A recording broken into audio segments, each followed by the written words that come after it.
मान्यवर, कोई पंजाबी, मारवाड़ी, बिहार के, ओडिशा के कोई निवासी को घुसपैठिया करार नहीं दिया जाएगा।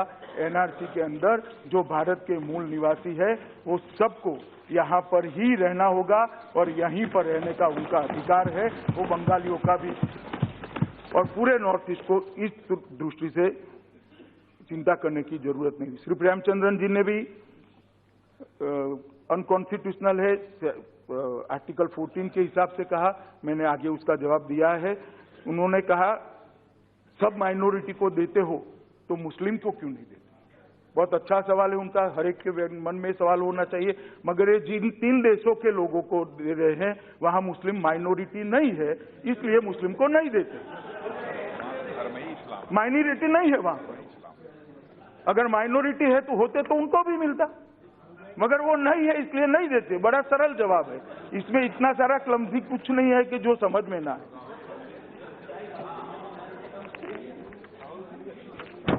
शशि थरूर जी ने कहा कि धर्म के आधार पर नागरिकता नहीं देनी चाहिए। शशि थरूर जी, कांग्रेस के शासन में जितनी बार भी आजादी के बाद सारे शरणार्थियों को नागरिकता दिया वो धर्म के आधार पर ही दिया था। मेरी बात सुन लीजिए, क्योंकि विभाजन ही धर्म के आधार पर हुआ। तो सारे जो शरणार्थी आए थे वो हिंदू, ज्यादातर हिंदू और सिख थे, बहुत जैन पारसी भी थे, थोड़े बहुत क्रिश्चियन भी थे। तो सबको पहली बार सबसे पहले अगर किसी ने नागरिकता देने का काम किया तो श्री जवाहरलाल नेहरू के नेतृत्व में आपकी सरकार। और देश का विभाजन भी धर्म के आधार पर हुआ था। और मैं आज भी कहना चाहता हूं, नेहरू लियाकत समझौता अगर स्पिरिट के साथ लागू होता, वहां के अफगानिस्तान के और पाकिस्तान के सिखों के धर्म की परिवारों की सुरक्षा होती, हिंदुओं की होती, बौद्धों की होती, क्रिश्चियनों की होती, पारसियों की होती, बांग्लादेश के भी होती, तो आज उनको यहां न आना पड़ता। परंतु नेहरू लियाकत समझौता 1950 में जो हुआ वो काल्पनिक समझौता था, वो फेल हो गया, समय की वास्तविकता पर वो खरा नहीं उतरा और इसके कारण आज नरेंद्र मोदी जी ने ये बिल को लेकर इस सदन के सामने आना। मान्यवर, उन्होंने थोड़ा टॉन्ट में कहा कि पीएम कहते हैं कि सरकार का धर्म संविधान है। मैं पूरी गंभीरता के साथ और सदन के अंदर बहुत गंभीरता और विश्वास के साथ देश की जनता को विश्वास दिलाना चाहता हूं कि जब तक नरेंद्र मोदी जी प्रधानमंत्री है, इस सरकार का धर्म और कोई नहीं है, भारत का संविधान ही हमारा धर्म है और भारत के संविधान के आधार पर आगे बढ़े।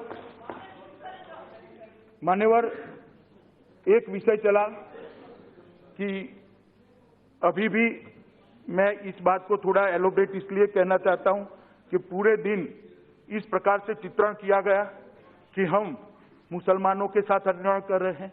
मैं फिर से क्लियर करना चाहता हूं कि ये बिल का इस देश में रहने वाले, इस देश के नागरिक मुसलमानों से कोई स्नान सूतक का संबंध नहीं है, उनके साथ कोई अन्याय का सवाल नहीं है। परंतु क्यों ये बिल लेकर आना पड़ा, तो मान्यवर मैं आपको बताना चाहता हूं। मैंने जैसे बताया कि जिस प्रकार से लियाकत नेहरू समझौता विफल हुआ, उसके बाद पाकिस्तान के अंदर क्या हुआ। मान्यवर, 2014 की एक रिपोर्ट बताती है कि 1000 लड़कियों को जबरन धर्म परिवर्तन किया गया।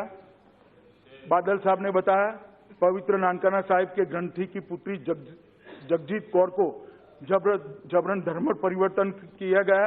हो हल्ला हुआ, पूरे दुनिया के अंदर सिखों ने लड़ाई लड़ी, भारत के लोगों ने लड़ाई लड़ी और बाद में वापिस लाया गया। यूएनएचआरसी के रिपोर्ट के हिसाब से अब सिर्फ 20 ही धार्मिक स्थान अन्य धर्मों के पाकिस्तान के अंदर बचे।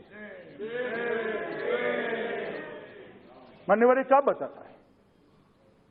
ये क्या बताता है?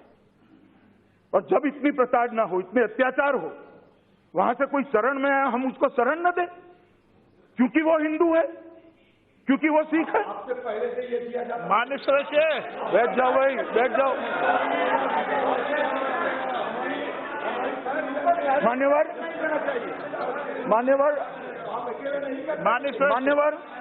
मैंने पहले भी बताया, फिर से मैं रिपीट करूंगा, 1947 में 23% आबादी सिर्फ 3.7% रह गई और बर्बरता, उत्पीड़न और संस्थागत अत्याचार, मैं सोच समझकर शब्द का प्रयोग कर रहा हूं, संस्थागत अत्याचार से भागे सिखों, हिंदुओं तथा ईसाइयों ने भारत में शरण ली है। उन लोगों को नागरिकता लेने के लिए हम यहाँ